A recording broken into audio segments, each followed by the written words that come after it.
के बाद रोज़े रोशनी की तरह आया है कि टैक्स स्लैब्स हमारे जो हैं वो दे आर प्रोहिबिटिव, वो कारोबार को नहीं चलने देंगे, वो इन्वेस्टमेंट्स को सपोर्ट नहीं करेंगे। लेकिन हम एक IMF प्रोग्राम के मोड में हैं, हमें IMF की जो कमिटमेंट्स हैं उनको ऑनर करना है। ये नहीं हो सकता कि हम जनाब अब टेक ऑफ करने की पोजीशन में आए, उनको जी tata bye bye, we will say them bye bye and good bye for ever. हर चीज़ बहुत अच्छा है तो I think then we are living in fools paradise. अगर एक रियलिस्टिक एवोल्यूशन होगी, फैक्ट्स एंड फिगर्स के साथ बात करेंगे, अच्छी चीज़ को अच्छा कहेंगे, ख़राब को ठीक करने का मशवरा देंगे, तब हम आगे बढ़ सकते हैं। टैक्स स्लैब्स कारोबार और सरमायाकारी को चलने नहीं दे रहे, मगर IMF से किए वादे निभाने होंगे। वक्त आने पर IMF को टाटा बाय बाय कहेंगे। वज़ीर आज़म शहबाज शरीफ का पाकिस्तान स्टॉक एक्सचेंज कराची में खिताब, कहा शरह सूद 13% पर आ गई है, वो चाहते हैं कि ये 6% पर आ जाए, मगर फैसले तमाम इम्कानात का जायजा लेकर ही किए जा सकते हैं। कौमी एयरलाइन की नीलामी की पहली कोशिश नाकाम हुई, लेकिन पूरा अमल शफाफ हुआ। उम्मीद है इस्लामाबाद एयरपोर्ट की आउटसोर्सिंग का अमल 1-2 दिन में मुकम्मल होगा। वज़ीर आज़म ने ताजिरों को जल्द मुलाकात की दावत भी दे दी, कहा हकीकत पसंदाना जायजा लेना होगा कि कहाँ बेहतरी है और कहाँ खराबियां हैं। ये समझने वाले अहमकों की जन्नत में रहते हैं कि हर चीज़ ठीक है।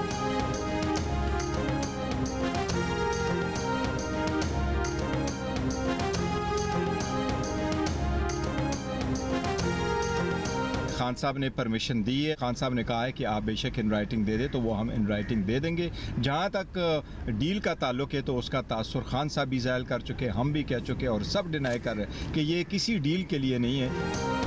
बानी PTI ने मुज़ाकराती कमेटी को मुतालिबात तहरीरी तौर पर देने की इजाज़त दे दी। चेयरमैन PTI बैरिस्टर गौहर का कहना है कि बानी PTI ने मुज़ाकरात जारी रखने की हिदायत की है। आज मुज़ाकराती कमेटी के दरमियान तीसरे सेशन की दरख्वास्त करेंगे। डील से मुतालिक सवाल पर कहा कि बानी PTI समेत तमाम PTI क़यादत डील का तासुर रद्द कर चुकी है। मुज़ाकरात का मकसद सिर्फ यही है कि 9 मई और 26 नवंबर की तहकीकात के लिए कमीशन बनाया जाए और सियासी कैदी रिहा किए जाएँ।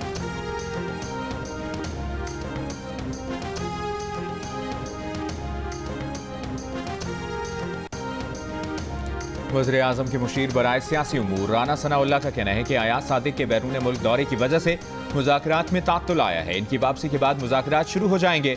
190 मिलियन पाउंड रेफरेंस के फैसले में ताख़ीर का मुज़ाकरात से कोई ताल्लुक नहीं। हुकूमत की तरफ से बानी PTI को बनी गाला मुंतकली की कोई पेशकश नहीं की गई। इस्टेब्लिशमेंट की तरफ से पेशकश के बारे में वो कुछ नहीं कह सकते। अली अमीन गंडापुर के राबते दोनों तरफ नहीं बल्कि चारों तरफ हैं। PTI रहनुमाओं की लीक्ड व्हाट्सएप गुफ्तगू के बारे में राना सनाउल्लाह ने कहा, अलीमा खान ने बानी PTI के जेल में रहने के सियासी फवायद और उन्हें जहर देने की बात की। इस जमात के लोग आपस में भी लड़ रहे हैं और इदारों से भी लड़ रहे हैं।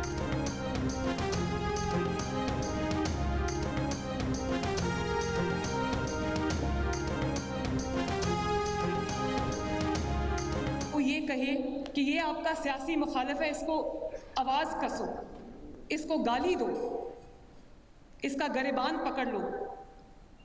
ये पुलिस वाला है, क्योंकि हमारी हुकूमत नहीं है तो ये हमारा दुश्मन है, इसको मार दो। ये फौजी हैं, अगर हमारे साथ हैं तो बहुत अच्छे, अगर हमारे साथ नहीं है तो उनको गोलियां मार के शहीद कर दो, इनकी वर्दियों को डंडों पे टांग दो। हसन न्याजी PTI के जो चेयरमैन हैं उनका शायद भांजा भी है। आप ये देखो कि फौजी वर्दी को उसने एक डंडे पे टांग के उसकी इतनी तज़हीक की कि वो डंडे पे टांग के पूरी दुनिया को उसने तमाशा दिखाया। उसको 10 साल कैद हो गई, उसका फ्यूचर तबाह हो गया।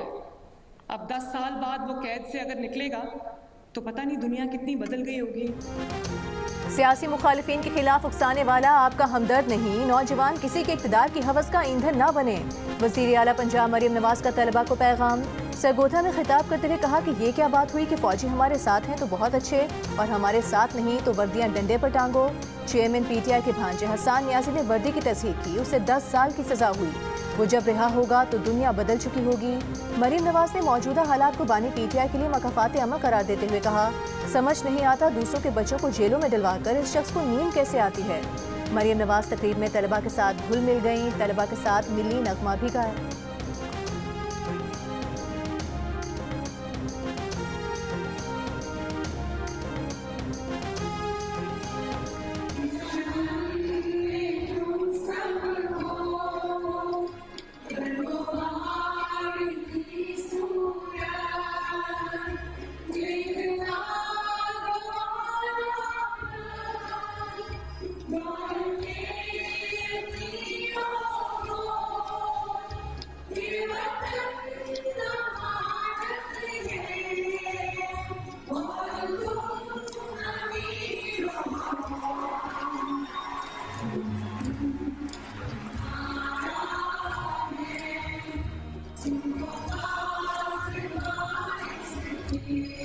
4 दिन के इंतजार के बाद टल से कुरम के लिए सामान से लदे ट्रकों का काफिला रवा दवा।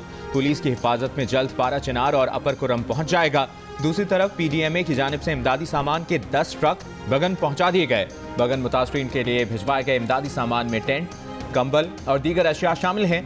मुशीर इत्तलात खैबर पख्तूनख्वा बैरिस्टर सैफ का कहना है कि रात गए मकामी मुजाहिरीन से कामयाब मुज़ाकरात के बाद काफिला रवाना किया गया।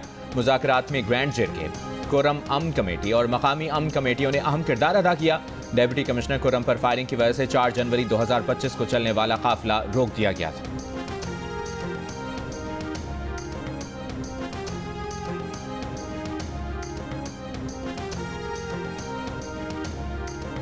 रोज फौजी जवान शहीद होते हैं, वो मुकदमात फौजी अदालतों में क्यों नहीं चलते? क्या फौजी जवानों को शहीद करने वालों का भी मिलिट्री ट्रायल होगा?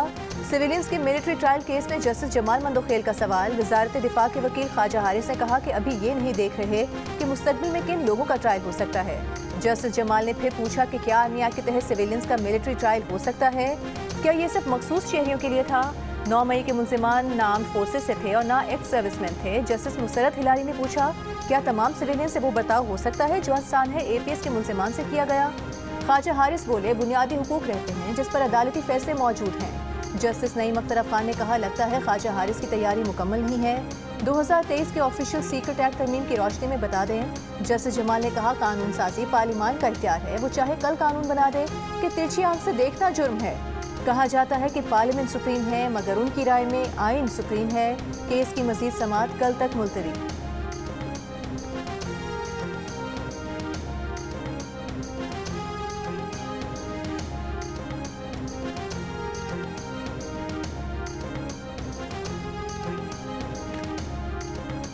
मिलिट्री कोर्ट्स कैसे खुद ही एग्जेक्टिव बनकर फैसले कर सकती है और अमल करा सकती हैं? पीटीआई के असद कैसर का सवाल। कहा, किसी सूरत सिविलियन का मिलिट्री कोर्ट्स में ट्रायल नहीं हो सकता। मिलिट्री कोर्ट से कारकुनों को सजाओं पर अफसोस है। इल्जामात पर इंसदाद दहशतगर्दी अदालत समेत दीगर जगहें हैं। अल्लामा नासिर अब्बास ने कहा कि मिलिट्री कोर्ट्स के फैसले का पाकिस्तान के मुस्तकबिल और इंसानी हुकूक से ताल्लुक है। अदलिया के फैसले सोच समझ कर होने चाहिए।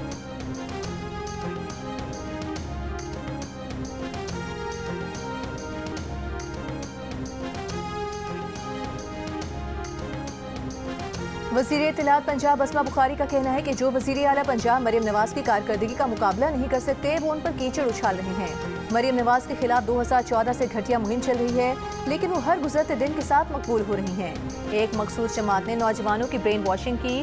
पीटीआई रहनुमा सलमान अकरम राजा ने कहा कि औरत के किरदार और जिस्म का तमस्खुर और झूठी तस्वीर का सहारा सियासत नहीं, इल्जाम तराशी और बदबयानती का जवाब वकार से देने वाली और इंसानी वकार की ख्वाहिश रखने वाली सियासत की जरूरत है।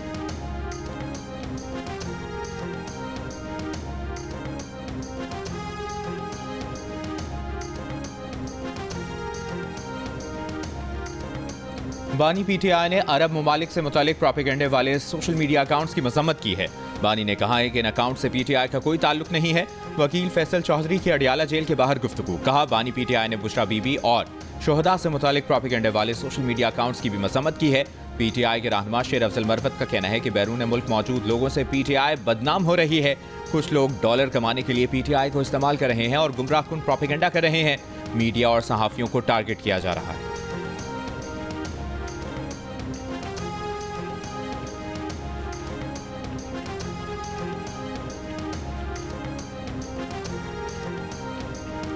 पेशावर हाई कोर्ट ने इलेक्शन कमीशन को वज़ीर आला खैबर पख्तूनख्वा अली अमीन गंडापुर के खिलाफ कार्रवाई से रोक दिया। इलेक्शन कमीशन का असासों की तफसीलात से मुतालिक 20 नवंबर को वज़ीर आला केपी को जारी नोटिस मुअत्तल। इलेक्शन कमीशन से जवाब तलब। बानी पीटीआई की नाअहली पर एहतजाज के केस में इस्लामाबाद की इंसदाद दहशतगर्दी अदालत ने अली अमीन गंडापुर को इश्तिहारी करार दे दिया। इश्तिहारी मुलजिमान के खिलाफ केस की कार्रवाई दीगर मुलजिमान से अलग कर दी गई। गैर हाजिर मुलजिमान के वारंट गिरफ्तारी मजीद समाअत 15 जनवरी तक मुलतवी।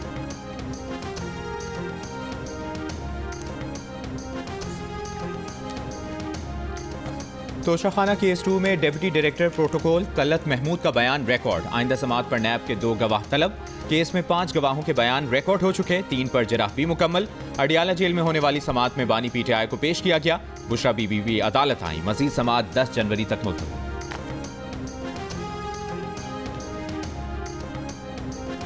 पीटीआई से तहरीरी मुतालिबात इसलिए मांगे हैं ताकि कौम को पता चले ये क्या मांग रहे हैं। अब बिल्ली को थैले से बाहर आ जाना चाहिए। मुशीर कानून और इंसाफ बैरिस्टर अकील मरी की गुफ्तगू। कहा बानी PTI कोई सियासी कैदी नहीं है। कैदियों की रिहाई का मुतालबा करने वाले अभी तक कैदियों की फहरिस्तें नहीं दे सके। PTI वाले पहले अपना मैंडेट वापस लेने और फॉर्म 47 वालों से मुज़ाकरात ना करने की बातें भी कर रहे थे, मगर अब मुतालिबात में मैंडेट वापसी का जिक्र नहीं है।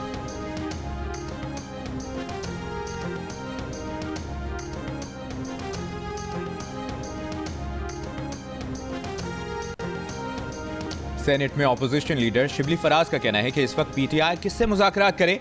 इनके पास इख्तियार है तो ठीक, वरना बता दें कि उनके पास इख्तियार नहीं। मुल्क को सियासी इस्तेहकाम और अच्छे माहौल के साथ चलना है तो ये माहौल ख़त्म करना होगा।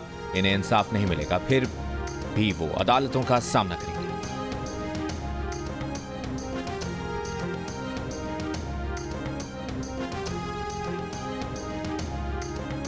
IMF के साथ मुआहदे से मईशत इस्तेहकाम की राह पर गामज़न हुई है। स्ट्रक्चरल रिफॉर्म्स के बगैर आगे नहीं बढ़ सकते।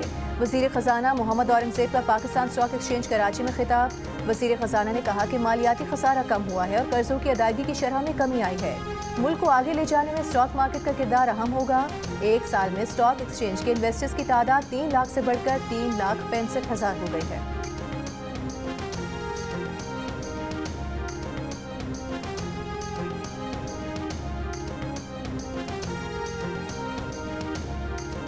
नायब वज़ीर आज़म इसहाक डार ने कहा है कि आज स्टॉक मार्केट जिस मकाम पर है उसकी बुनियाद 9 साल पहले उस वक्त रखी गई थी जब तमाम स्टॉक मार्केट्स को जम किया गया था। इसके बावजूद कि 100 इंडेक्स 1 लाख से ऊपर है, मगर डॉलर में मार्केट हुजूम पहले के मुकाबले में निस्फ रह गया है।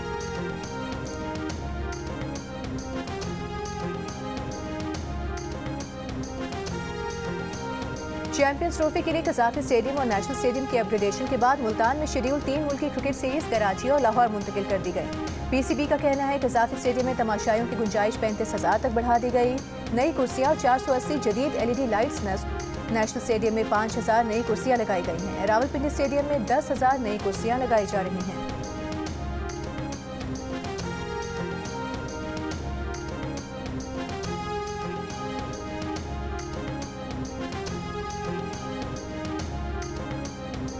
चेयरमैन इंटरमीडिएट का इंटरबोर्ड के नताइज से गैर मुतमईन तलबा के तहफ़्फ़ुज़ात दूर करवाने की यकीन दहानी। इम्तिहानी कॉपियाँ दिखाने का भी ऐलान। जियो न्यूज़ से गुफ्तगू में कहा कि जिन बच्चों ने स्क्रूटनी के लिए अप्लाई किया, अगर वो दोबारा नताइज से मुतमईन ना हुए तो वो अपने प्रोफेसर या वालिदैन के साथ आकर इम्तिहानी कॉपी भी देख सकते हैं। नताइज की तहकीकात के लिए कमेटी भी बना दी है। फीस भी कम कर दी है। बच्चों के साथ नाइंसाफ़ी नहीं होने देंगे।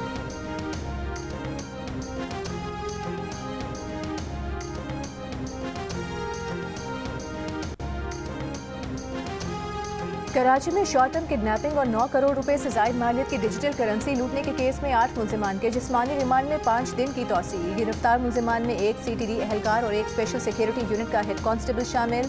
गुज़िश्ता रोज इसी केस की इंक्वायरी पर इंचार्ज CTD राजा उमर खिताब और स्पेशल सिक्योरिटी यूनिट CPEC में तैनात DSP राजा फरूख यूनुस को ओहदे से हटा दिया गया था।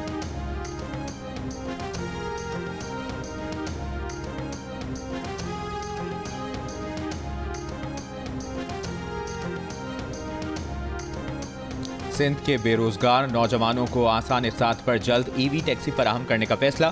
सीनियर वजीर शर्जील मेमन की सेक्रेटरी ट्रांसपोर्ट को EV टैक्सी से मुतालिक बैंकों से राब्ते और मालियाती मॉडल्स तैयार करने की हिदायत। कराची में EV टैक्सी तैयार करने वाली कंपनी के हुक्काम से मुलाकात में कहा, चाहते हैं कि बेरोजगार अफराद बाइज्जत तरीके से रोटी कमा सकें।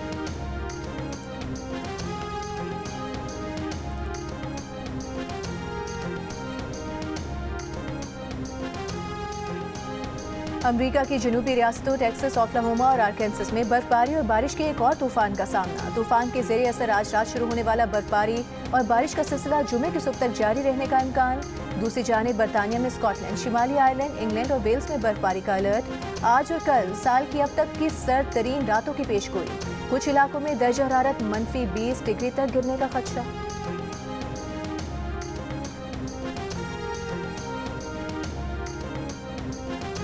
अमरीकी शहर लॉस एंजलिस के जंगलात में खौफनाक 3000 एकड़ का रकबा मुतासर हुआ। आग से 30,000 से ज्यादा अफराद को घर छोड़कर भागना पड़ा।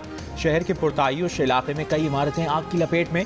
मशहूर हॉलीवुड सितारे मार्क हेमिल, यूजीन लेवी और जेम्स वुड्स भी इलाका छोड़ने वालों में शामिल। मुतासरा इलाकों में हंगामी हालत का ऐलान। हुक्काम की खुश्क और तेज हवाओं से आग फैलने और सूरत हाल मजीद बिगड़ने की वार्निंग।